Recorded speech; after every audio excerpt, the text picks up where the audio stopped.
I am Dr. Teresa A. Smith. Welcome to this edition of Talk With TAS. I am the host, and today I have with me William McCreary. He's a professional truck driver who was born and raised in Southern Alabama.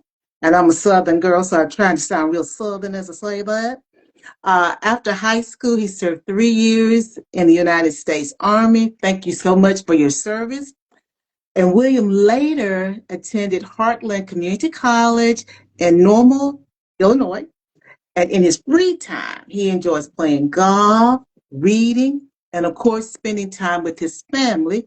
But today we're not going to talk about, the fact that he's a truck driver. We're not going to talk about the fact that he served his country and he likes to play golf. Today we're going to talk about something that's really dear to his heart, his journey as a father. He's also the author of A Little Boy and a Dragon. It's a story that was inspired by his own son, who was diagnosed with autism. The diagnosis changed William's life and became the spark for a beautiful project. So, William, welcome to Talk with TAS. Well, thank you. I really appreciate it. Glad to be a part of it. Well, I'm so glad to finally get you on the show. Full disclaimer, normally I don't do these full disclaimer, but William and I have been, if we were playing phone tag, I would say it that way, but we have been playing tag probably, it was last year we started this journey of getting him on the show. And so I'm so glad that he's now here. And I believe, William, that timing is everything. I know that we're going to talk about your first book, but I know you've had several projects. Well, we're going to talk about A Little Boy and a Dragon, but I know that you've had several projects along the way. And I'm sure that when we get to the end, you're going to tell the audience about your new project and also, of course, how they can get all of the books. So as we dive in, as a parent, and I'm not a parent, hearing a diagnosis like autism for your child is such a pivotal moment. Can you walk us through what that moment was like for you? It really wasn't that bad. It wasn't tough on me. I've been in the special needs community. I have a grandmother that was a director at a special needs community. So it really didn't hit me that hard. It just made me feel like I got a lot of work to do. A lot of work to do. And, in another career, I used to be a vocational rehabilitation counselor.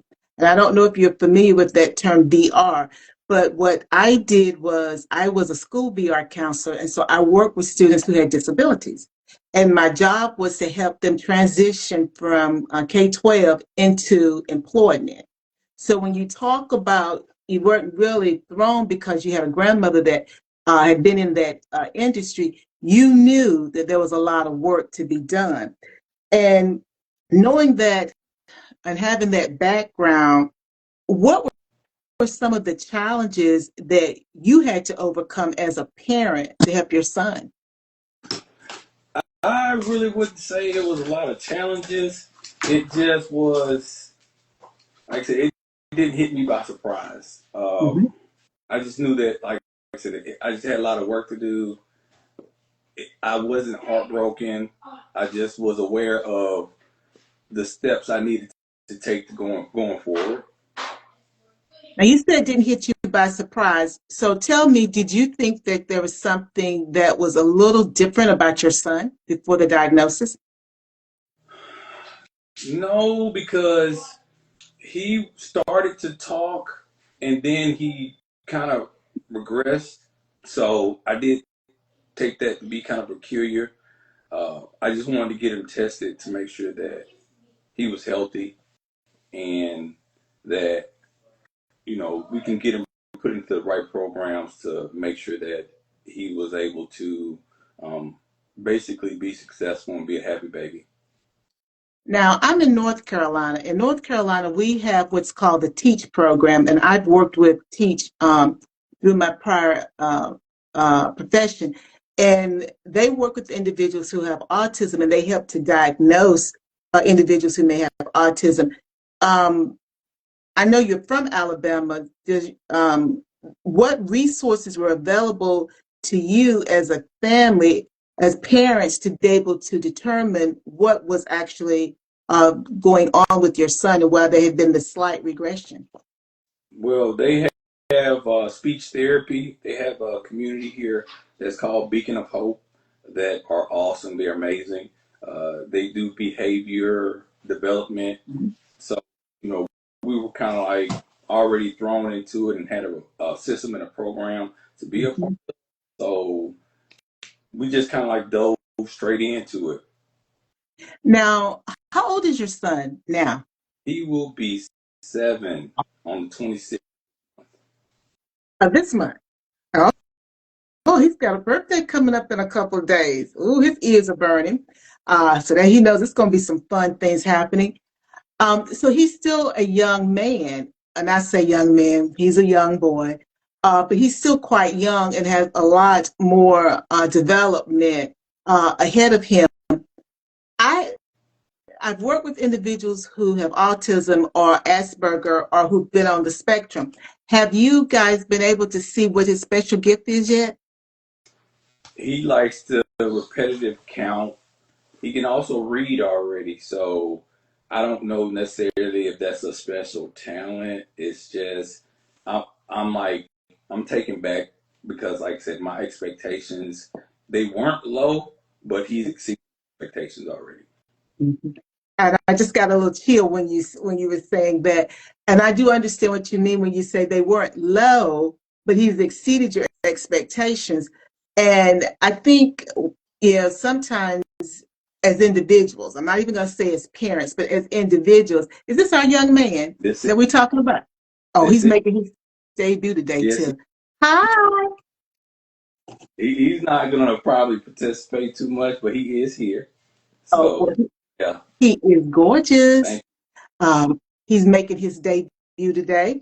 But what I was going to say is, um,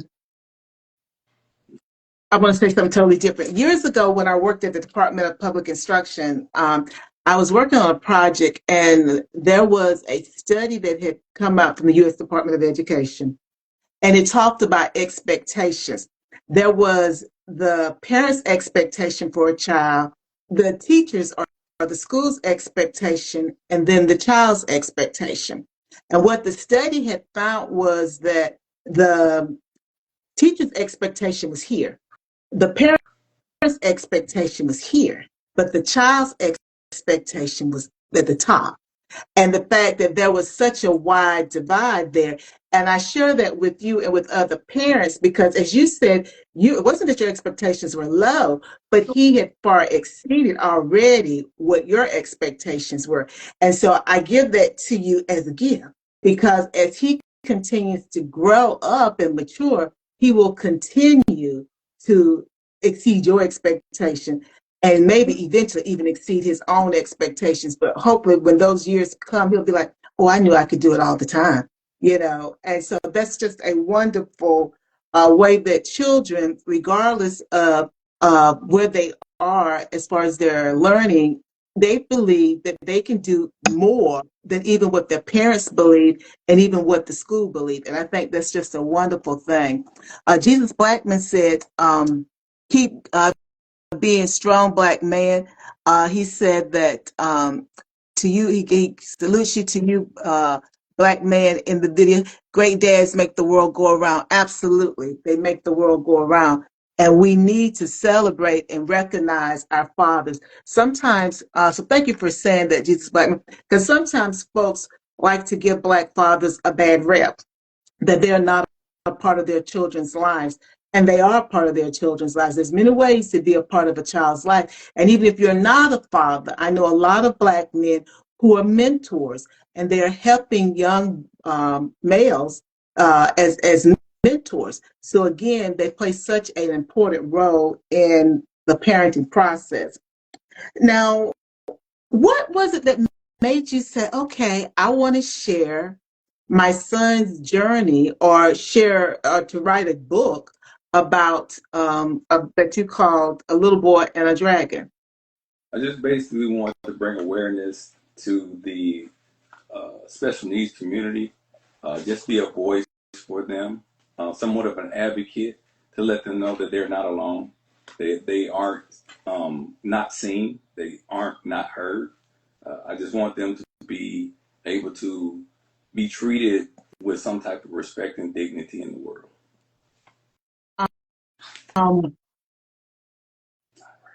I, I guess I think that is so important. And I'm a little different because I've worked with special needs children and young adults. And so I see things so totally different. And I get the fact that you wanted to bring that awareness because sometimes it appears that folks would perhaps don't want to see them or don't want to hear them. And I still believe, having worked in medicine too, that the person is the best expert on when it comes to them, be it something physical, something emotional, be it something psychological, intellectual. They are the person that we should be tuned into.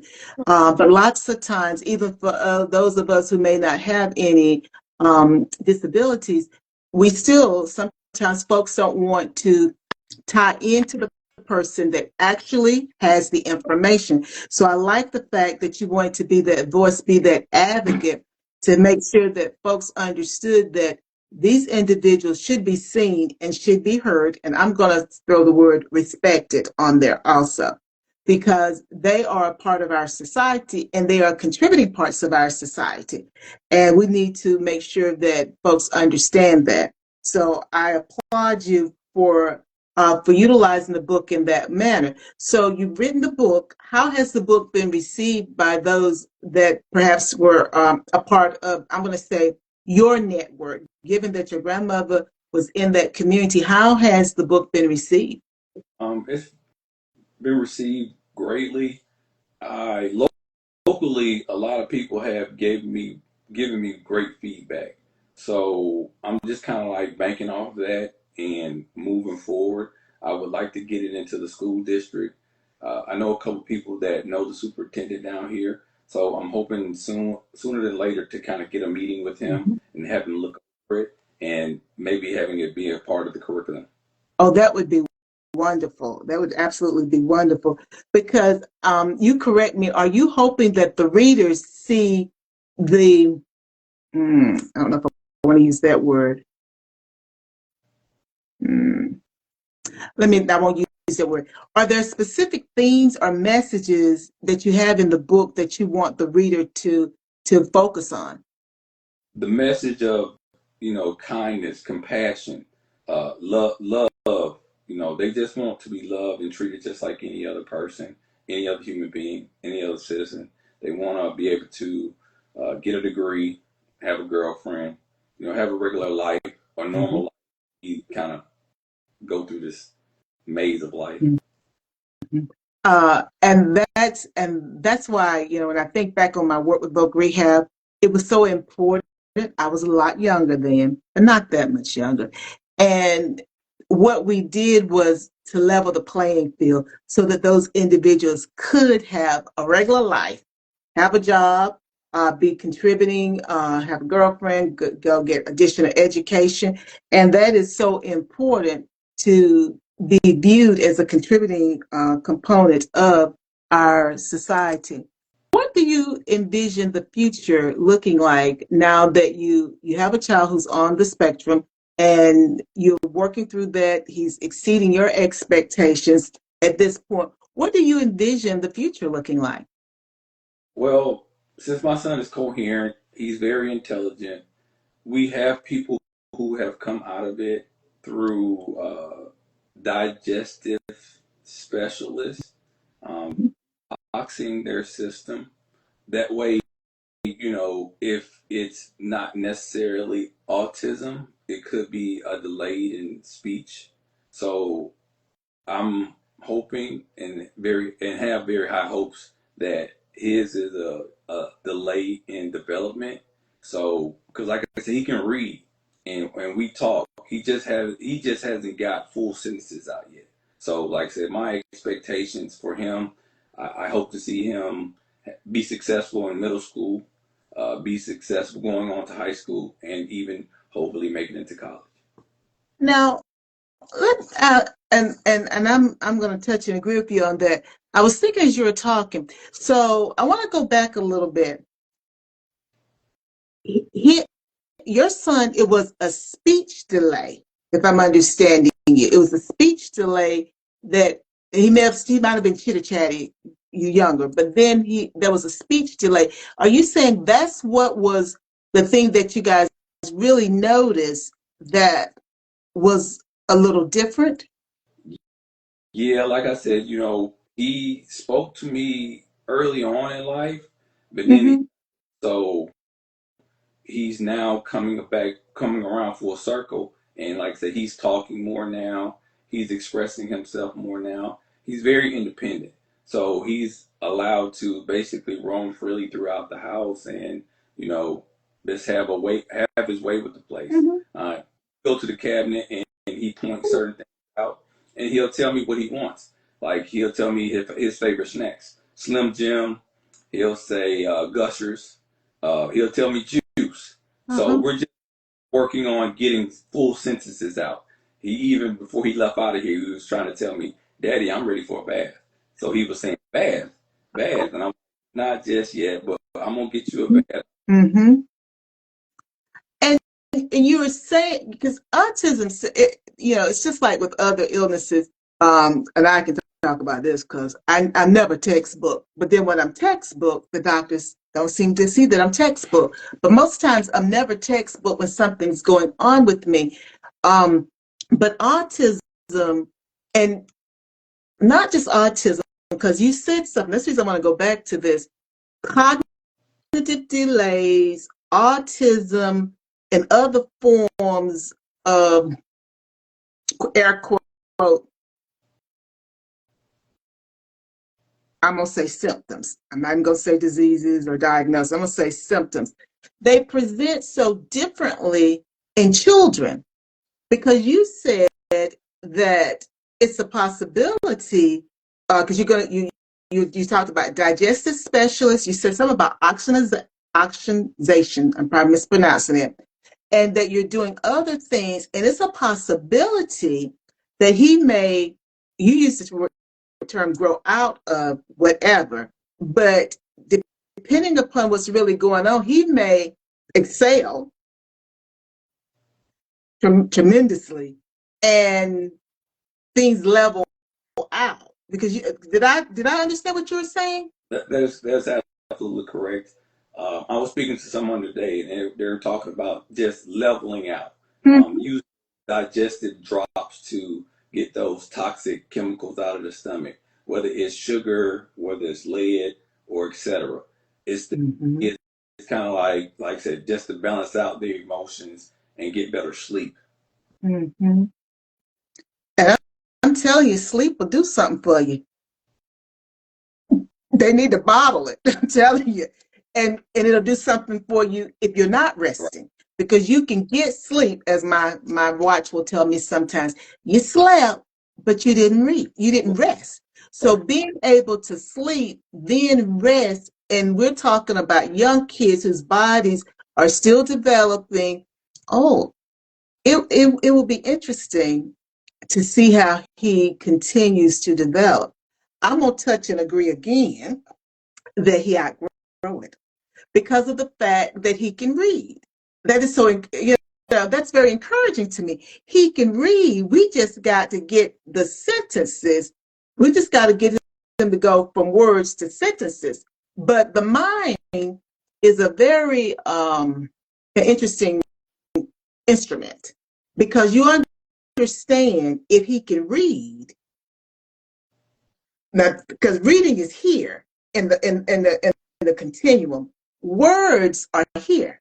So he can do this, but there's a gap in between. So if he can do this, we just got to develop this part. And then they come together and then we spring forward, if that makes any sense. Because the fact that he can read, we just got to work on the speech component and I'm going to say the connections. the connections in the brain. So, William, I want you to keep me informed on how he's doing because I have another interest because that's fascinating to me. And I know that that's interesting. That's where we have to talk offline. I know that that's very interesting that he can read. That's very interesting. And for anybody listening, that's very interesting when a person can read, but they don't formulate sentences. Very interesting. Y'all read between the lines. But let me ask this.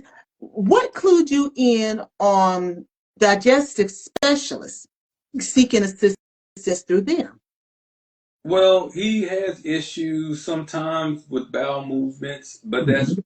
and then we're working with different medicines now that we're trying on him, and Mhm. it's kind of throwing his energy off and throwing his behavior off. So I'm kind of like attesting that digestive in that. So once we get a specialist to kind of look at him and give us a little bit better of a understanding and diagnosis, I think we're going to explore like I said, detoxing him and seeing that if that helps with the behavior issues Mhm. and even with issues as well.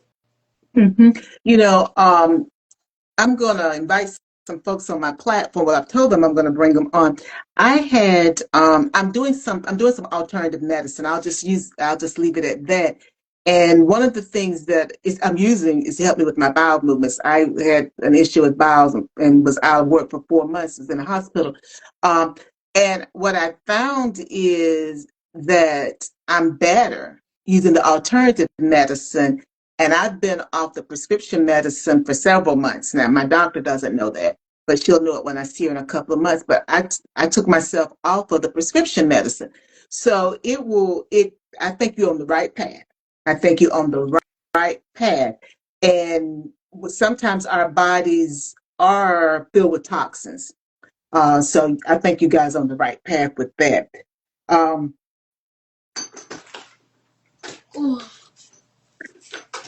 Now, are there any specific lessons that you've learned that you think would help a parent who may be just receiving a diagnosis that their child may have autism? Any lessons? Uh, I'll say it's not a death sentence. Just be patient, work with your child, and hope for the best.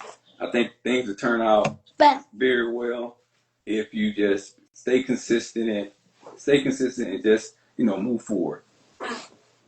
And he said best. Did you hear him? Yeah. He said best too, and I'm gonna agree with him. You said hope for the best, be patient, and work with your child. And he said best. He could have said any word, but he said best. Yeah, he said best. I get little chills here. Now you got a new project. Now tell the audience about your new project. My new project is called A Hidden Surprise in the Forest. We just released it here recently. It's available on Amazon, Barnes and Noble. It's like I said, it's one of my things I've been working on. I'm very proud of it, and I'm just hoping to see very good reviews and results from it as well. Now you said that. Well, I said that you like to golf in your free time, and then reading and spending time with your family. How do these hobbies, um, along with your son's presence, help keep you grounded and balanced as you navigate his journey at this point? He can be a handful, so it does help me relax and kind of unwind, so that when I spend time with him, I can give him my full attention. And thank you for saying that, William, because sometimes we think we're supermen and superwomen. And as someone said to me today, it looked like you're not taking care of you, because, I cry in a heartbeat these days. And I said, you're right, because I've got some other folks stuff that I'm carrying that's very hard to carry. But knowing that by you doing your hobbies, it then allows you to give him your full attention. And I can assure you, I don't know the young man, but just a little bit that I've seen, he would know if you're not giving him your full attention. Yeah, you get distracted. You know, your emotions get wound up with the hustle bustle of living life. You get stressed out. You don't need to be stressed out when you're dealing with your children because then you take your emotions out on them, and that's not what we want to do. We want to, like I said, just all our good energy and just stay positive. Absolutely. And a friend of mine, she's helping with her nephew, and he has, I think he's a ninth grader this year. He has sensory things, and he does respond to energy. And she's always been very careful. Like if something was going on, yeah, it didn't have to be that she was upset at someone or angry. It could just be something going on physically. She's always been very intentional about making sure that when she was around him, her energy, her vibe was calm because he would feed off of that. And so I think that the point that you're making is well needed for our parents. You've written, is it 3 books, William? Pony. That is Three correct. books. Books. You've written 3 books now. Okay. Now this is a question for my authors. And are all of your books children books? They are currently, yes, they are. Now, Bah. yeah, now I'm gonna paint a stereotypical picture to ask this question. You are a professional truck driver, and I know that I used to date one. I know that takes a lot out of you, a lot of discipline though too. You ex-army, then you swing to the golf, which lets me know you're analytical. How is it that you're writing children books? You make time for what's important to you. He's very important. That's why he's here with me right now. But, So, but my point is, how is it that you zeroed in on children's book instead of other types of books? That genre. I don't know. I have been working on other things as well. It's just the children's book since I have a child and I have an older daughter as well. It kind of stuck out with me more, and I feel like just reaching their community because they are our future was my best. Uh, Thank you. That's a perfect answer because what I say to those who are aspiring authors, and sometimes folks are like, where do I begin? As my mentor would tell me about something else, I'm going to apply it here. Write what you know. That's right. Write what you know. You know, you've got a young man that you're raising, you got an older daughter. Write what you know.